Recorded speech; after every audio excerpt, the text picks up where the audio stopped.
नमस्कार साथियों, success point school में आप सभी का स्वागत है। मैं अजीत सिंह आज आपको इस वीडियो में सीयूईटी के बारे में जानकारी दूंगा। सक्सेस पॉइंट स्कूल पहली बार सीयूईटी का बैच ले रहा है बाड़मेर में, और बाड़मेर में पहला बैच है सीयूईटी का। लेकिन बैच की जानकारी देने से पहले मुझे लगा कि मैं सीयूईटी परीक्षा के बारे में आपको जानकारी दूं। सीयूईटी की परीक्षा है क्या, कौन करवाता है ये परीक्षा, कब होती है ये परीक्षा, कौन से विश्वविद्यालय इससे जुड़े हुए हैं, कौन बच्चे इस परीक्षा को दे सकते हैं, ऐसे कई सारे सवाल हैं। तो आज हम कोशिश करते हैं उन सारे सवालों के जवाब देने की। तो आज के हम लेक्चर में, वीडियो में कौन कौन से बिंदुओं पे चर्चा करने वाले हैं, तो पहले वो बिंदु देख लेते हैं हम। सबसे पहले हम चर्चा करने वाले हैं सीयूईटी की परीक्षा के बारे में कि ये परीक्षा आखिर है क्या, कौन इस परीक्षा को करवाता है और कौन कौन बच्चे इसमें परीक्षाएं दे सकते हैं। दूसरा जो है, हम देखेंगे कि कौन से विश्वविद्यालय सीयूईटी के साथ में जुड़े हुए हैं, देश के कौन से विश्वविद्यालयों को ये परीक्षा जोड़ती है आपके। तीसरा हम देखेंगे आपके कि जो दिल्ली विश्वविद्यालय है उसमें सबसे अच्छे कॉलेजेस कौन से हैं। वैसे उसके सारे कॉलेजेस अच्छे हैं, लेकिन कुछ कॉलेजेस की रैंकिंग जो है वो ज़्यादा बेहतर है। तो अक्सर ये सवाल भी होता है कि डीयू के अंदर कौन कौन बच्चे जाएंगे और बच्चे कौन सी कॉलेज में जा सकते हैं, तो इसको लेके भी कई बार सवाल होते हैं।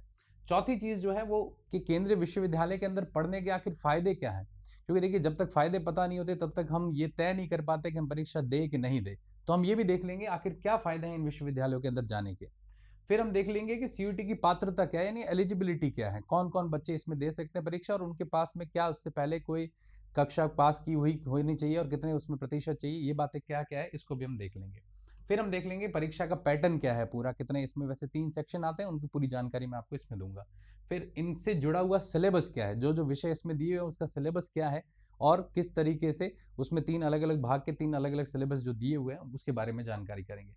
और इस बार सीयूईटी 2025 के अंदर क्या क्या बदलाव हुए हैं उसके बारे में भी हम देखेंगे।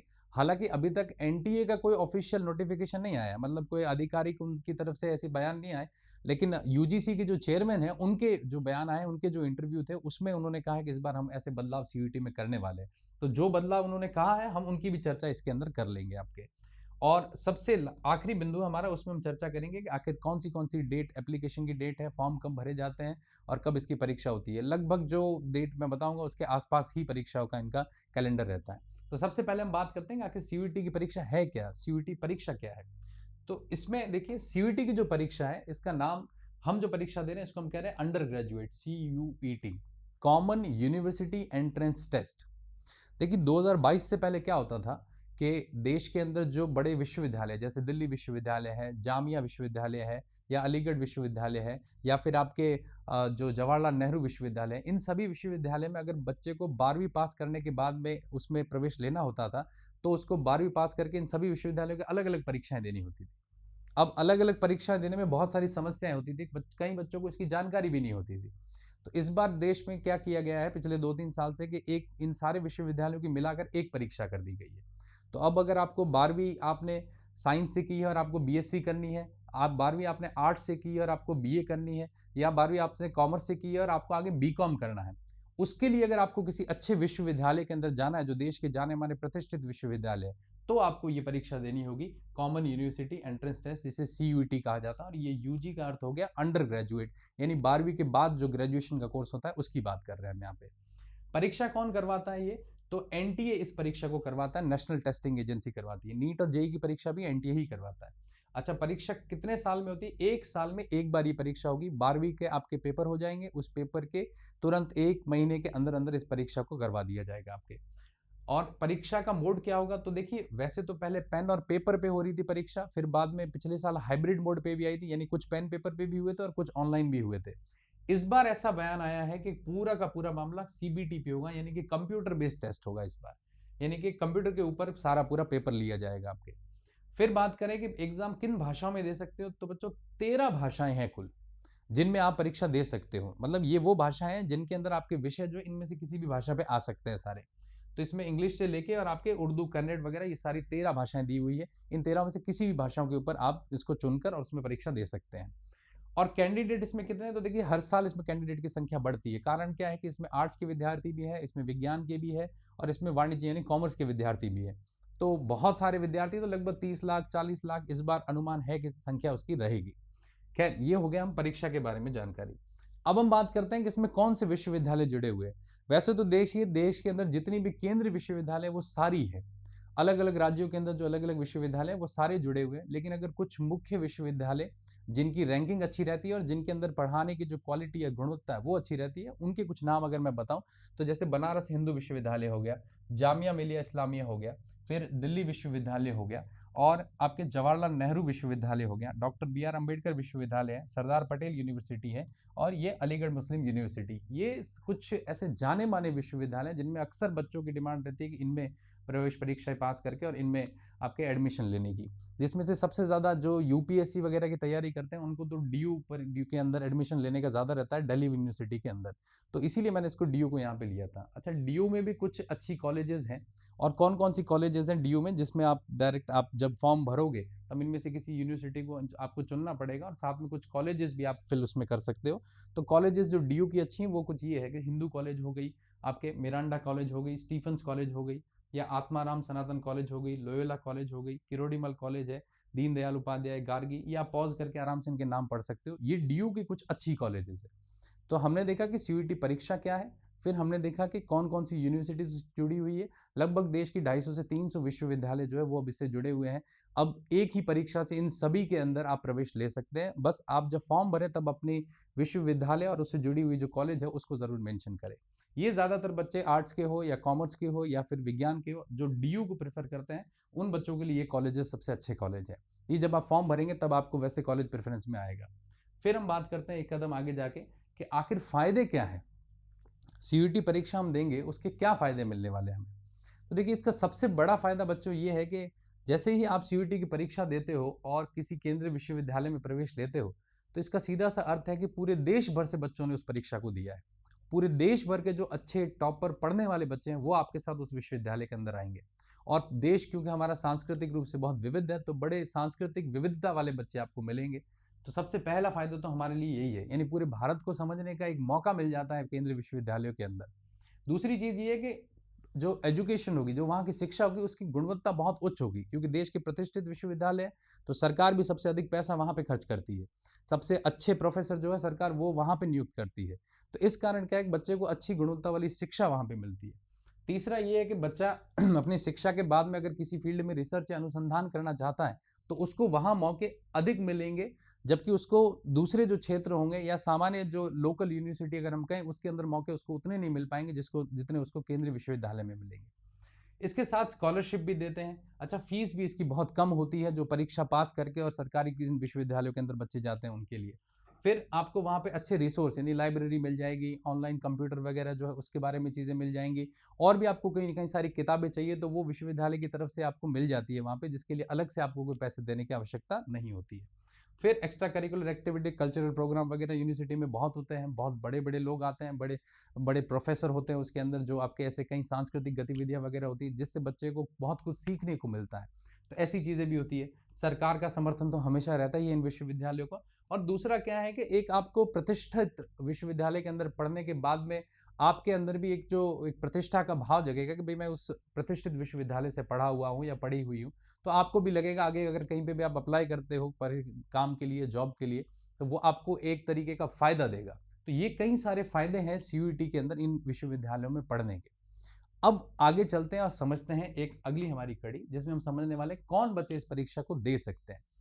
तो पहले तो एज लिमिट देखते हैं। देखिए, तो परीक्षा की वैसे तो एज लिमिट तो कुछ है नहीं इसके अंदर, अभी तक ऐसा कुछ कहा नहीं हुआ, लेकिन हो सकता है कोई विश्वविद्यालय में जब हम आपके परीक्षा देने के बाद में किसी विश्वविद्यालय के अंदर जब हम जाए कोई कोर्स लेने के लिए या वहाँ एडमिशन के लिए डॉक्यूमेंट जमा करवाए तब कोई बाध्यता दे। तो बाकी सामान्यतः 12वीं पास जितने बच्चों की जो सामान्य उम्र होती है वो सारे बच्चे इस परीक्षा को देते हैं। फिर आपके पास में क्या पात्रता होना चाहिए, तो देखिए कक्षा 12वीं की हुई होनी चाहिए आपके, तब आप इस परीक्षा के लिए पात्र होंगे। इस साल जो बच्चे बोर्ड में अपीयर रहेंगे वो सारे इस परीक्षा के लिए पात्र है आपके। फिर आता है रिजर्वेशन है इसके अंदर, तो इस परीक्षा में भी देखिए आरक्षण की बात कही हुई है। इसमें भी वही SC ST OBC जिस तरीके का आरक्षण बाकी परीक्षाओं में होता है वैसे इसमें भी आपके आरक्षण के प्रावधान है। फिर हम बात करते हैं आपके कि इसमें पैटर्न क्या क्या रहेगा आपके। तो पैटर्न की जब तक हम बात करें तो देखिए 3 सेक्शन इसके अंदर आते हैं। अब यहाँ जो मैंने पैटर्न लिखा है ये अभी जो UGC के चेयरमैन का जो बयान आया था उनके अनुसार मैंने ये पैटर्न लिखा है। पुराना पैटर्न और नया पैटर्न उसमें क्या है तो मैं दोनों चीज़ें आपको यहाँ बता देता हूँ। तो देखिए, सबसे पहले तो इसमें 3 सेक्शन होते हैं। पेपर 1 होता है, फिर इसके अंदर पेपर 2 होता है और फिर पेपर 3 होता है आपके। जो पेपर 1 है वो है आपके भाषा का पेपर, लैंग्वेज का पेपर होगा आपके। उसमें भी दो भाग है, एक है सेक्शन 1A, इसमें लगभग आपके 13 भाषाएं आ जाएगी, और दूसरा है सेक्शन 1B, इसमें है लगभग 20 भाषाएं। आपको इनमें से कोई एक भाषा चुननी है, वैसे हालांकि इनमें से तो एक कंपलसरी है चुननी। जैसे कि उदाहरण के तौर पे ए में पहले में आपकी हिंदी आ जाती है, फिर इसके साथ साथ में आपके इंग्लिश आती है, और उत्तर भारत में अधिकतर बच्चे हिंदी और इंग्लिश को चुनते हैं। तो आपको इनमें से कोई एक भाषा चुननी है, और सामान्यतः बच्चे या हिंदी को चुनते हैं या फिर अंग्रेजी को। सेक्शन बी में क्या है, इसमें देखिए बच्चों, आपके जो ऐसे बच्चे जो किसी विदेशी भाषा के अंदर कोर्स करना चाहते हैं, उनके लिए वो भाषाएं हैं। तो विदेशी भाषा में अगर आपको कोई कोर्स करना है तब तो आप इसमें से कोई चुन सकते हो, अन्यथा इसको चुनने की कोई आवश्यकता नहीं है। और दूसरी चीज ये है कि जो आपके विदेशी भाषाओं वाले कोर्स है वो पिछली बार भी कम बच्चों ने दिए थे, इस कारण ऐसा माना जा रहा है कि हो सकता है सीयूईटी की परीक्षा के अंदर इस बार एनटीए सेक्शन बी जो है 1B इसको हटा भी दे। लेकिन खैर अभी तक ऐसा कोई आधिकारिक बयान नहीं है, लेकिन ये दो अलग अलग सेक्शन है। और सामान्य तो विद्यार्थी 12वीं कर रहा है वो आपके हिंदी या अंग्रेजी को चुनता है आपके। दूसरा जो आपके पेपर होगा, पेपर 2, उस पेपर को कहते हैं आपके डोमेन। ये डोमेन क्या है? डोमेन का अर्थ हो गया जो विषय आपके 12वीं के अंदर आपने पढ़े हैं वही विषय आपको वापस इसके अंदर लेने हैं। अभी तक तो यही था, इस बार थोड़ा सा बदलाव कर दिया। इस बार ये कहा कि जो आपके 12वीं में विषय है, आप चाहिए तो आप वो ले लो, नहीं तो आप किसी और विषय में भी ये परीक्षा देना चाहते हो तो आप दे सकते हो, कोई दिक्कत नहीं है उसमें भी। इस बार ये बदलाव किया गया है। और तीसरा पेपर जो है उसका नाम पहले जनरल टेस्ट था और अब नाम कर दिया है जनरल एप्टीट्यूड टेस्ट, GAT कर दिया है आपके। और इन सब में अगर सवालों को आप देखोगे कितने प्रश्न आएंगे, तो सभी में 50-50 प्रश्न आएंगे। इसमें भी 50 प्रश्न, इसमें भी 50। इसमें 50 का अर्थ है कि अगर आपने हिंदी ली है तो 50 प्रश्न हिंदी के आएंगे, अंग्रेजी ली है तो 50 प्रश्न अंग्रेजी के आएंगे।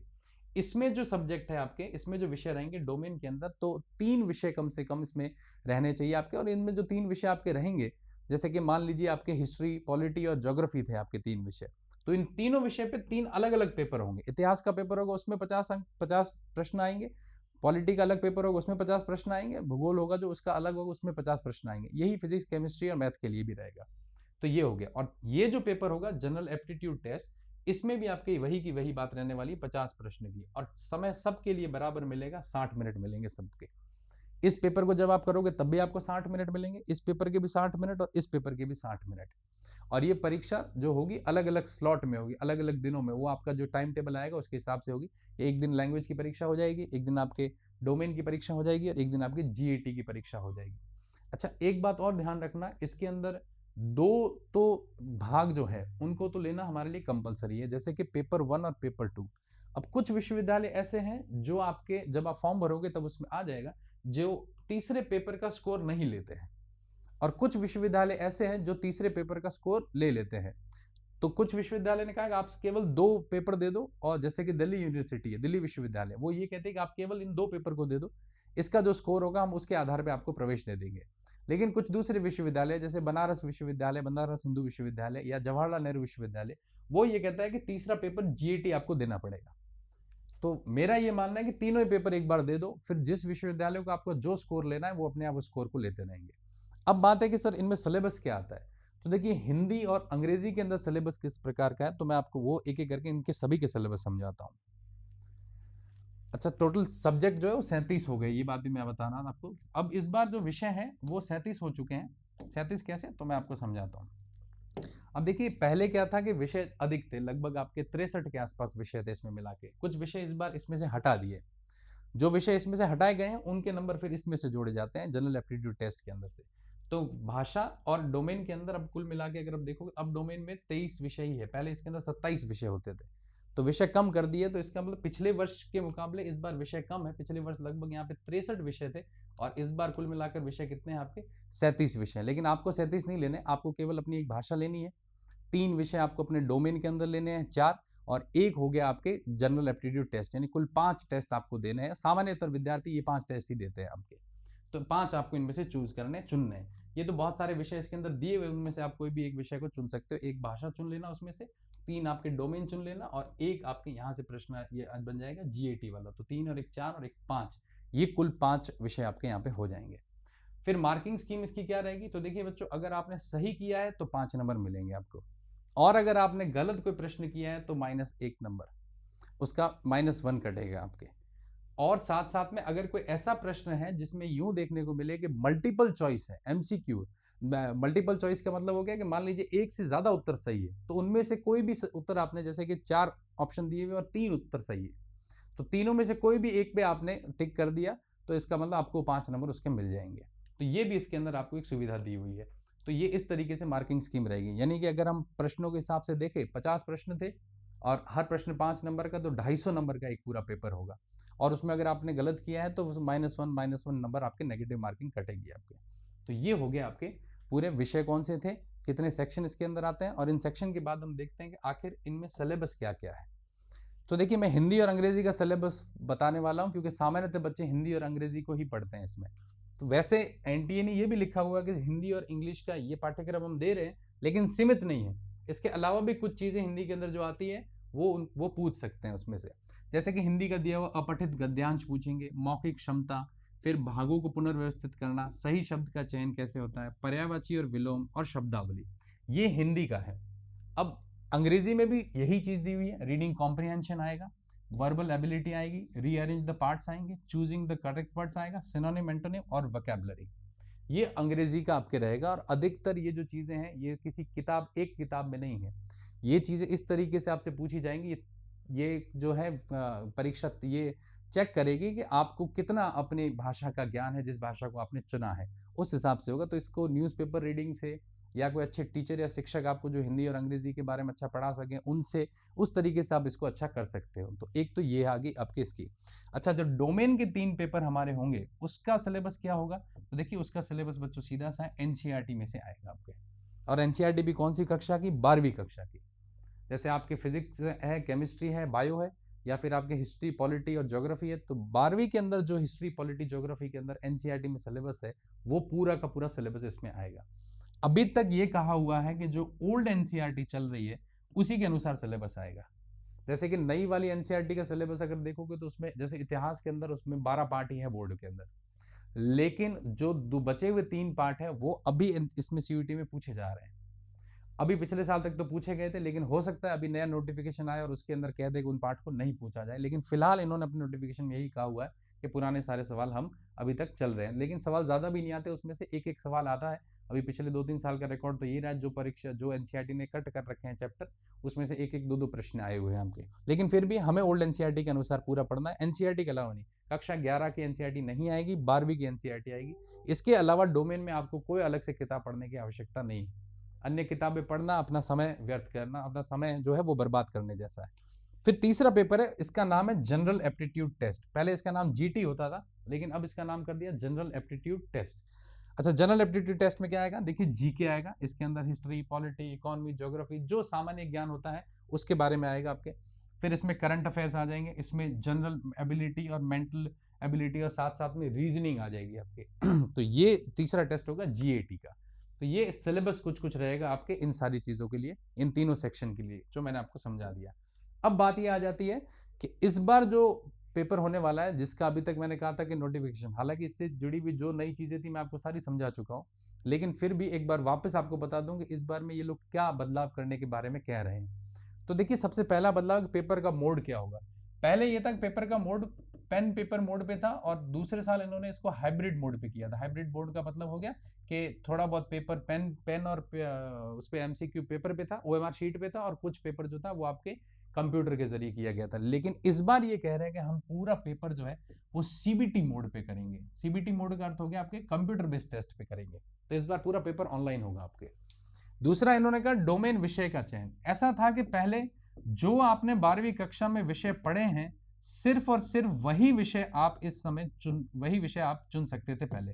लेकिन इस बार इन्होंने कहा है कि हमने थोड़ा अप्रोच बदल दी है, और अब अगर आप 12वीं में कोई विषय आपने नहीं भी पढ़ा है, लेकिन फिर भी आप उस विषय को चुनना चाहते हैं, तो आप उस विषय को चुन सकते हैं, कोई दिक्कत नहीं। जैसे मान लीजिए 12वीं में मैंने हिस्ट्री, पॉलिटी और भूगोल पढ़ा है, लेकिन मुझे हिस्ट्री और पॉलिटी में परीक्षा नहीं देनी, वहां पे मुझे दूसरा विषय लेना है, फिजिक्स लेना है उदाहरण के तौर पे, तो मैं वो ले सकता हूँ वहां पे। पहले ऐसा नहीं था, इस बार इन्होंने इसमें बदलाव कर दिया आपके। तो वो ले सकते हो आप दूसरा विषय, और उसमें भी डोमेन के अंदर आप कर सकते हो। आपको पढ़नी एनसीईआरटी पड़ेगी सिलेबस के लिए वापस वही।